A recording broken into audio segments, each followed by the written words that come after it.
Good afternoon, and welcome to our Cloud-12 Roundtable discussion for district and school leaders. Today's topic is a perspective on educational trends, and our guest speaker is Ms. Marieka Harrison.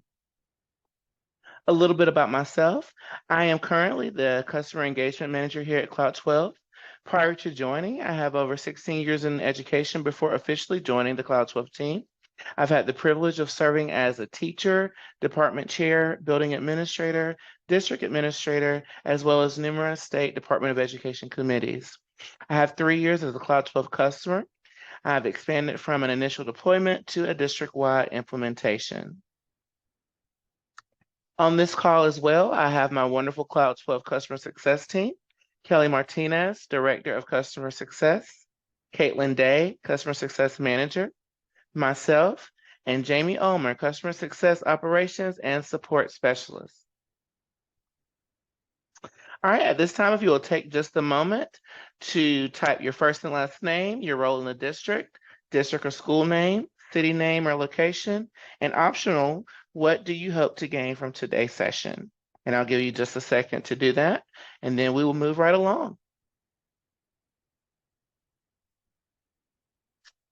Currently in her 31st year in education, Marieka Harrison has served in various positions throughout her career. She has taught multiple elementary grades, held the position of an instructional coach, as well as transitioned into school administration. Ms. Harrison is serving in her 6th year as principal of Ayden Middle School, and her school has experienced great instructional and academic success under her leadership. She is passionate about what she does and about providing opportunities for students and teachers to grow and be successful. Cloud-12 and I offer a warm welcome to our guest speaker and presenter for today's roundtable discussion in a perspective on educational trends, Ms. Marieka Harrison. Good afternoon. This is a first for me. So my first roundtable, Manuel has convinced me that this is something I want to participate in, and I'm excited about this opportunity to share my perspective on educational trends. I started back thinking of a step back in time in terms of me and how I saw education at various times in my life. And this is a picture of me when I was in 7th grade on a field trip, spring of 1981. I'm cheesing hard, got my little Kodak camera in my hand and got my little tag on my wrist. But I was excited about this opportunity to be with my classmates and also go to this place I had never heard of called Tryon Palace in New Bern, North Carolina. I came from a small town in Southeast North Carolina. So this was a big deal in my book. My 7th grade teacher impressed upon us that this was about history, and knowing that New Bern was at one point considered one of the state capitals. It was under consideration for the capital of North Carolina. And it was, I believe, temporarily. So I was excited because I was one of these little nerds that just loved stuff like that. So I thought it'd be cool to kind of share that piece about me, and it kind of gives you kind of a gradual, how I came to be who I am in terms of the educator I am today. So you can move on next, Emmanuel. So I chose this, me as a student. I wasn't the quote unquote teacher's pet, but I was a student that always liked to please the teacher. I love school. I always was trying to be that student that got that A on everything. I wanted to please my teachers. My mom was a teacher. Teaching runs in my family. My mom, her sister, my aunts, uncles, my grandparents were teachers. So it developed in me a healthy respect for all teachers. I loved every single one of my teachers from as early I can remember, even when I went to college. Just the act, I just really, really admire teachers for the work they put in, and I was like that sponge. And sometimes I got called a goody two shoes but it developed a thick skin for me because I was that kid that's like, I don't care what you call me, I'm gonna get what I need to get because I want to move to the next level. And as I transitioned from middle to high school, I remember getting, in terms of the technology piece, that was my first interaction with technology. I was a senior in high school, and I remember the first Apple computer lab. Emmanuel, I see you laughing. So that was my first intro to anything technology that I interacted with as a student. So as I matriculated to school, all of those little things were little nuggets that I kind of carried with me along the way. And here, it kind of goes into my mindset as a beginning teacher. As a daughter of a teacher, I saw what my mom did when she brought her work home and how she checked papers and had her cool little roll book where she took the roll and everything by paper. And it was just really cool watching her. And this was my same mindset. I just thought everything she did was cool.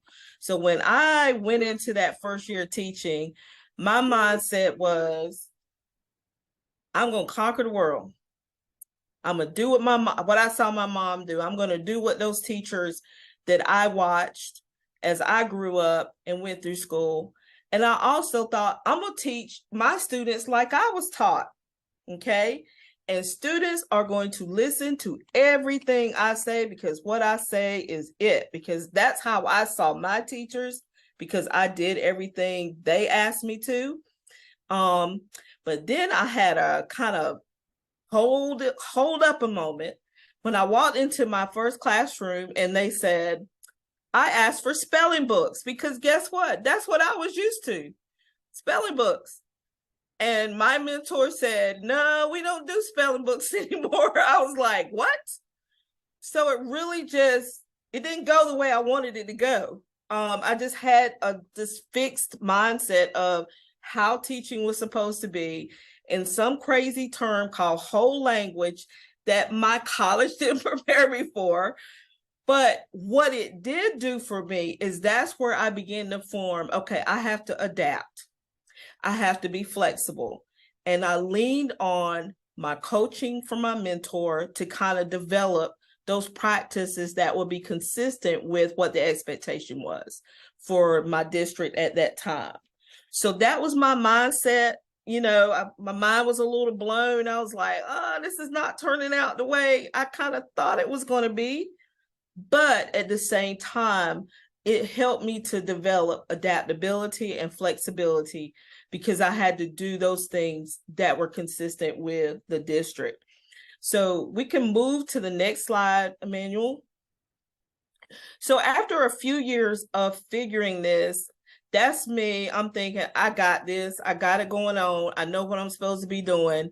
But to get to that point, I mean, I walked in thinking, you know, sit and get is not the answer for students. When I went to school, that was okay. Sit and get, because our teachers stood and delivered and we received. But as I gathered more experience, I began to be exposed to different structures and different activities that increased my growth as a teacher. Cooperative learning, how students act in groups. I got exposed to Kagan structures, engaged in professional activities that dealt with students that, as a student, I was that student, I'm not bragging or anything, that always got it. The content. If I didn't get it, I knew how to advocate and ask for a peer tutor, or I would ask my teacher because I was always striving. But then I was exposed to some professional development that helped me as a teacher realize, okay, I've got students in my classroom that don't always get it. What am I supposed to do? So again, I reached out and got some support with some professional development with intervention strategies.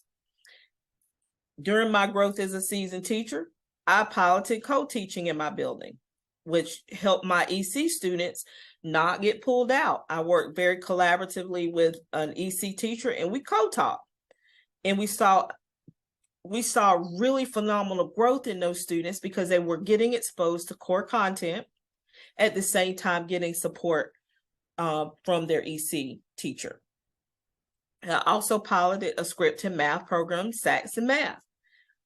Again, this is really, all of these things are breaking those traditional things of sit and get to here we have some other innovative strategies and tools to support academic success, student growth. So there's a script to math program. We were given a script and we read it. Students completed, but students also got to interact with the content in a more active way than before. Okay. Then the technology piece started coming in. At this time, as a seasoned teacher, the technology was more teacher-centered. I did my emails, I did my grade book, I did all of that. But then AR, Accelerated Reader, came on the scene. And here we have now, not only are teachers interacting with technology, now students are having to interact with technology. Reading books, taking tests, that was a huge movement. And that movement stayed with us for many, many, many years. Also beginning to creep up in my area or in this part of the world, computer games. We start using computer games as extra free time. If you've done your work, then you can do this. So they were seen as a novelty. They weren't seen as the primary way the students were receiving instruction. It still was more stand and deliver, but we beginning to see, as I grew as a teacher, different things starting to kind of creep in to say we're moving away from students sitting traditionally, teachers teaching, and then move on to the next thing. Okay, so we can move to the next slide. After I spent time in the classroom for probably about 10 years, I taught 4th and 5th grade. And I also was a reading teacher. My leadership at the time saw, okay, Ms. Harrison, we're going to move you up another notch. So they asked me to be what's called an instructional coach. At the time, the district I was in, they called them learning systems coaches, which is the same term as instructional coach. Well, guess what? It was during that transition where we went from the North Carolina Standard Course of Study to the Common Core. And I'm like, what's up with Common Core? So there was a learning curve for me because I taught the North Carolina Standard Course of Study, knew the standards, but here comes Common Core. So as an instructional coach, I was learning right alongside the teachers on how to best help my teachers navigate the shift. The county I was in, we were data driven. So we're beginning this thing called Plan, Do, Study, Act. So that helped us with the Common Core. Those two things kind of work together well. Teachers navigating what content are the teachers being exposed to. Again, another piece of technology comes along. Here we find, because this new shift with the curriculum, digital resources, we're beginning to increase for teachers, the availability for teachers. Still not yet seeing in this part of the world or in this part of the state, not so much students interacting with technology, but the digital resources for teachers to support them in their instruction and tools to help them navigate Common Core. How does that parallel with what they've already been used to? So we see a lot of digital resources becoming available. I think teachers pay teachers and all these different things were kind of coming to light. So I picked this gift because I was that cheerleader. I was that person like cheering them on. I may not know all the answers, but we're going to get it and we're going to go together. So that's kind of why I picked that gift. But that was me as an instructional coach. And as you can see, gradually the technology piece is kind of creeping in. But I do want to say my mindset at the time was, oh, we'll never get there. You know, you heard these futuristic visions of what technology would be like. Students would have one-on-one. I'm like, yeah, right, that's going to happen. and all this stuff. And I was that person is like, nah, it's not going to happen. But then when I think about it, it slowly began to be part of what we do. You can move to the next slide.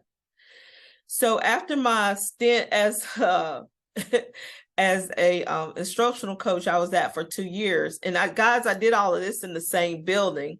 So I went from teacher in the same building to now I'm coaching these teachers that I work with side by side. Then now I'm going to be their assistant principal. And there were times that I felt like that was Darth Vader, because they said, Marieka, you've gone to the dark side now. Sorry, Thomas. Sorry.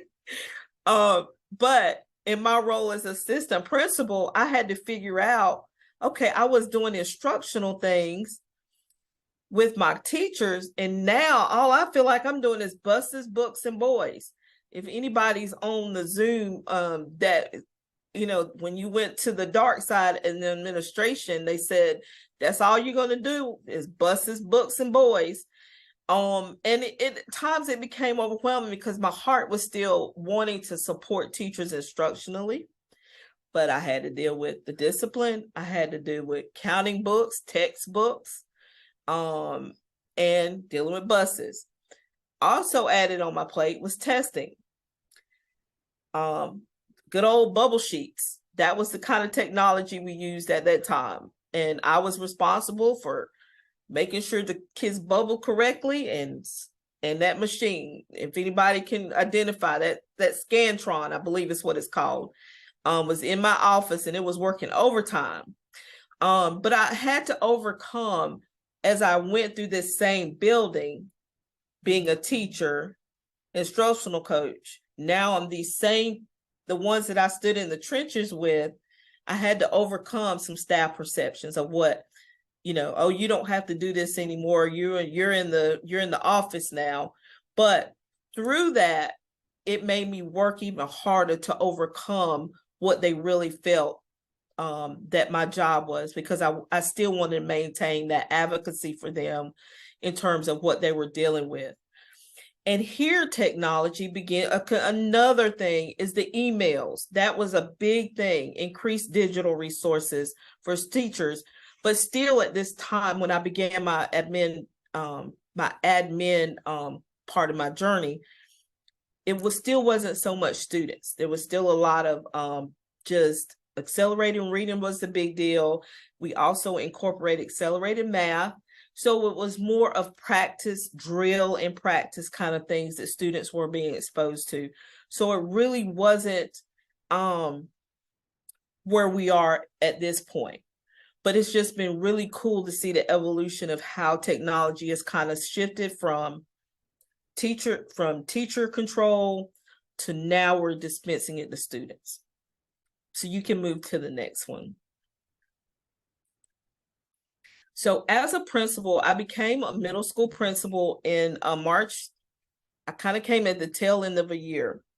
I was an assistant principal at a high school, and this opportunity became available. So I came right at the end of a school year, and I'm not going to lie, when I walked in, and I've told my superintendent this many times, I heard "Welcome to the Jungle" in my head when I walked in. I was like, what have I done?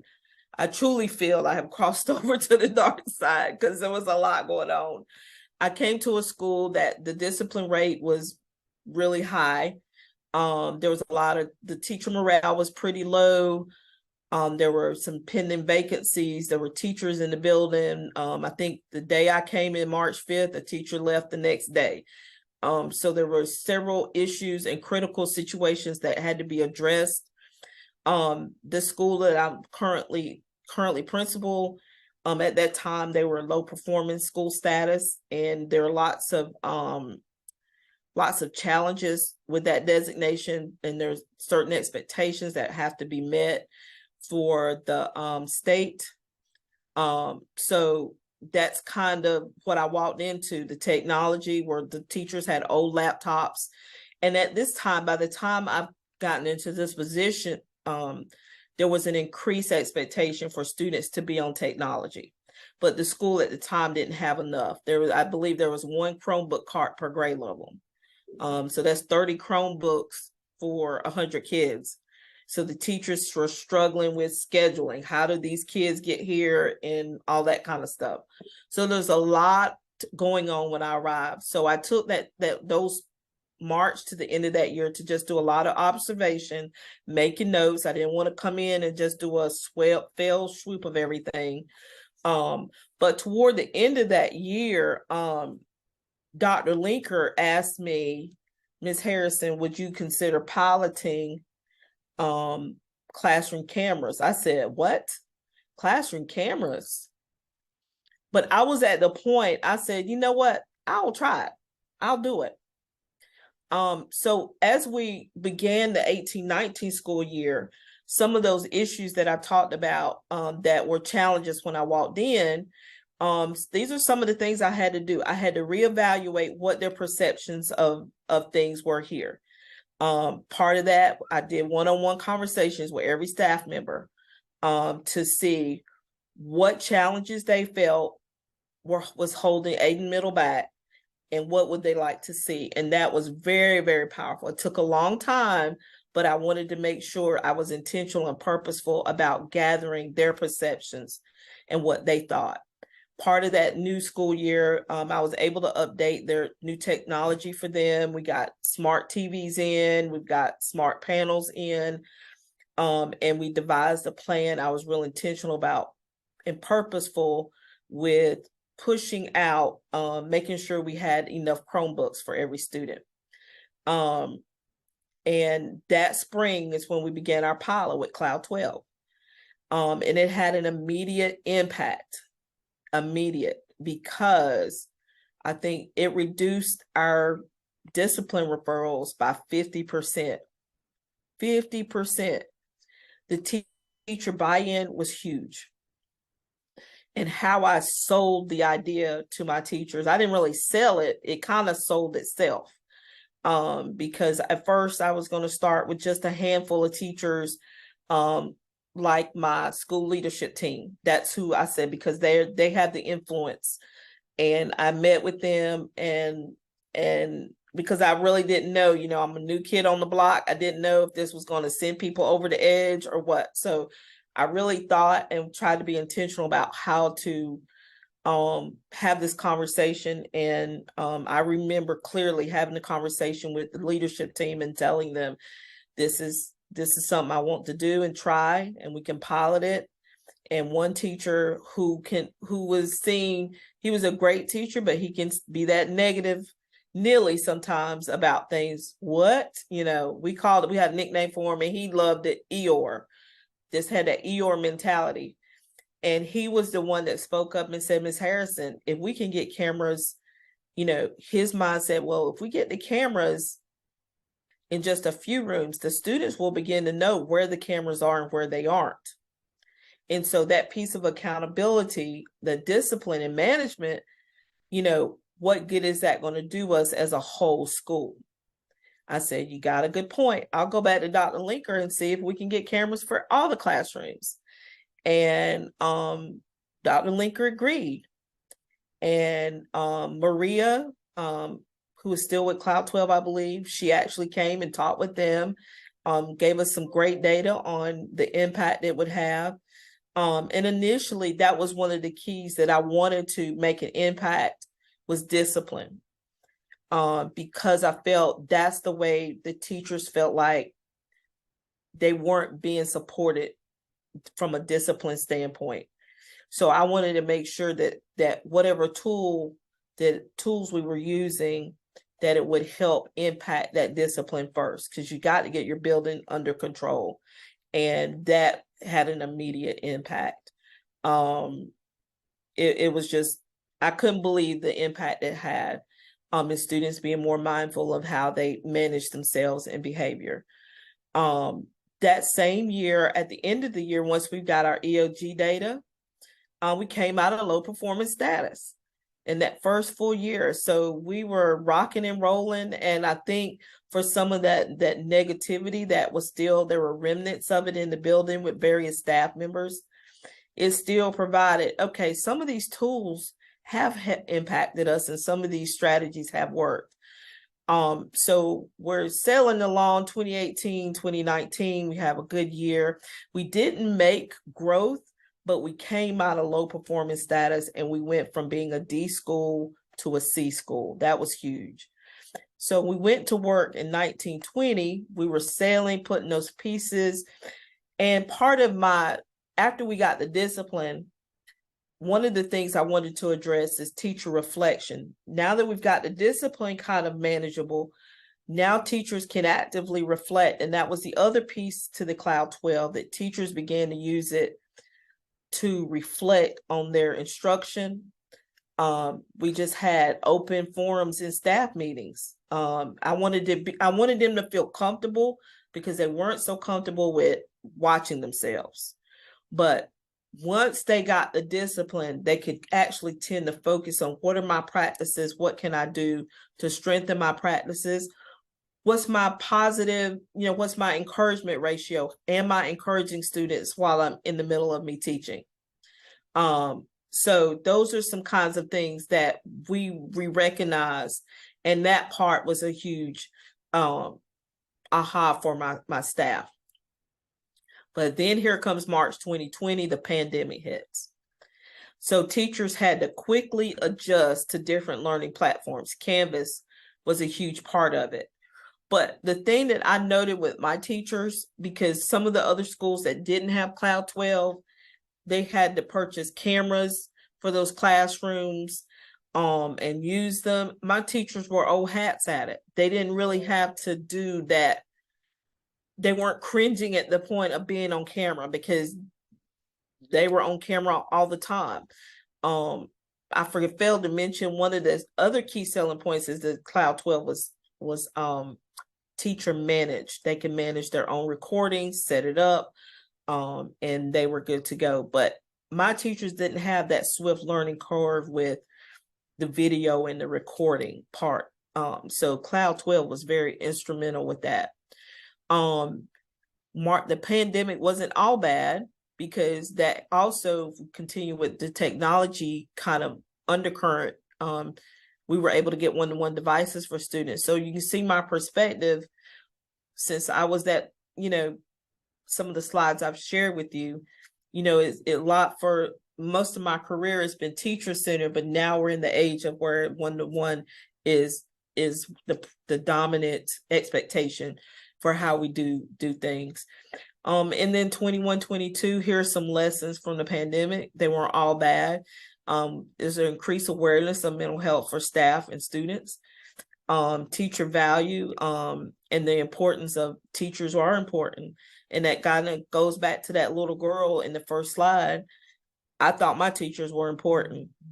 I valued them, and in my role as principal, I think sometimes my teachers tell me I spoil them, but I've always held teachers. It goes back to that first slide or second slide, where I always had a healthy respect for my teachers. That and part of me has never changed in terms of how I view teachers. So as a principal, I feel like I have more, not power, but more influence to make sure that I create an environment where they feel valued and where they feel important. And again, with Kloud-12, the just sense of when they say, do you need me to send you my recording? Just that phrase alone tells you the level of empowerment they feel, because they have that control over it. And now in this current year, just some of the things, our intervention, remediation, those are some things we learned, and we exceeded growth last year, which was wonderful. We're still a C school, but we're not low performing. Our students worked tirelessly. Our teachers worked, and some of the pieces we learned that from the pandemic. We got to be intentional about what students need. And it goes back to, I think, when I talked about me as a seasoned teacher learning how to provide interventions for students. Well, all of these things that I've kind of shared with you have kind of rolled kind of made me the fabric. They're pieces of the fabric that kind of pull my journey together as a principal. And some of those things the pandemic kind of highlighted. These are things that we kind of need to be doing the whole time. Intervention, remediation, SEL. We embedded what we already do. We just don't say, oh, we're going to have SEL time.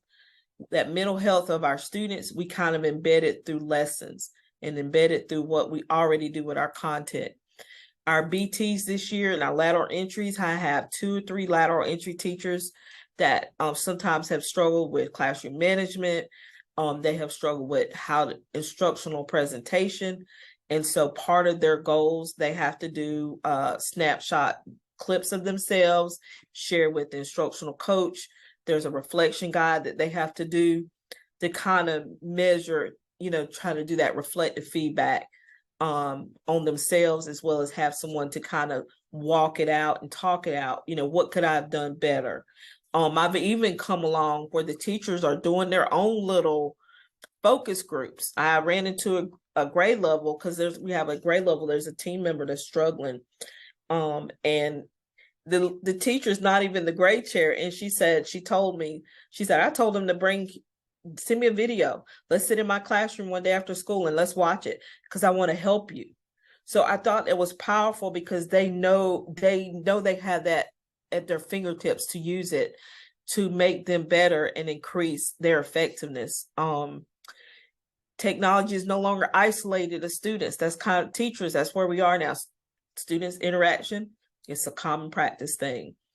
And here blended learning is a common practice within our district and as well as in the building where students have choice. Students have various, we're not sitting in front of a Chromebook all day. So we realize that that's not always the value. Just because we have one-to-one doesn't mean they need to be sitting in front of a computer. So that blended learning combines the best of both worlds. Part of the tradition, the sit and get, we still have to do that every now and then. But we also give students choice. We do small groups, we do intervention.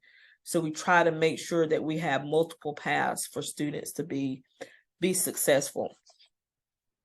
I think you can move to the next one.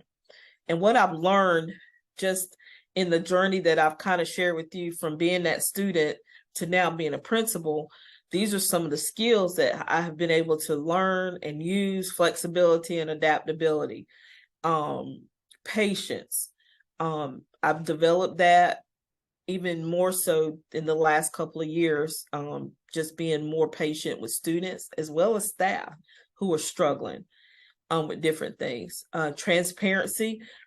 I don't always know the answer, and I let them know I don't always know the answer, but I work hard to try to figure it out, or we'll find the person that knows the answer.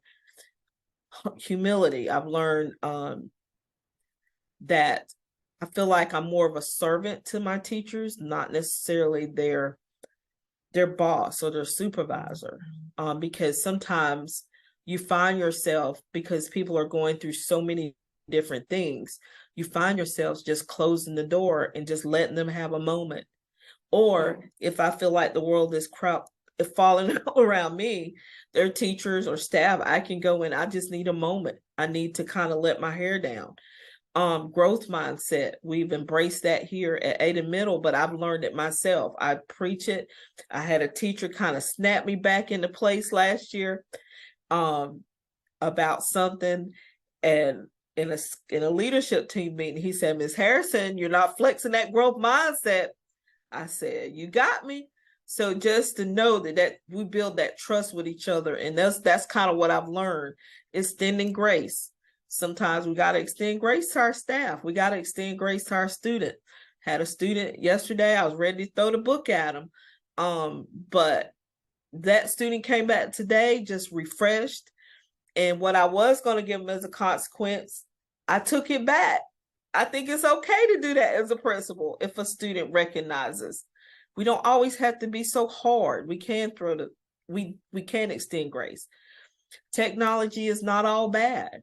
I just, growing up, some of those senior teachers, when I was a beginning teacher and they saw floppy disk or they saw this, they weren't very positive about technology.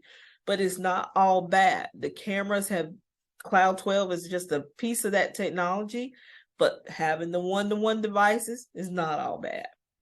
How to empower staff, finding the gifts and talents in your staff and allowing them to be who their authentic selves, because I think that's more valuable to our students than anything. And also I've learned sometimes I have to be vulnerable and to things that are the waves of change, and just kind of have to express and be vulnerable because it's going to be okay. All right. And I think that's it. And I just put this here as any questions, comments, or advice from the panel. Thank you, Mr. Reddish. You are welcome. And I do have now, you are able to unmute if you need to, anyone. You can speak now if you have a question or comment at this time.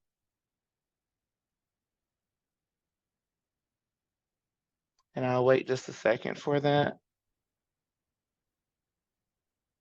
I do want to ask, while people may be thinking of a question, you mentioned having the open forum with your teachers about their video reflections and things of that nature. Did you experience any difficulties in starting that open forum?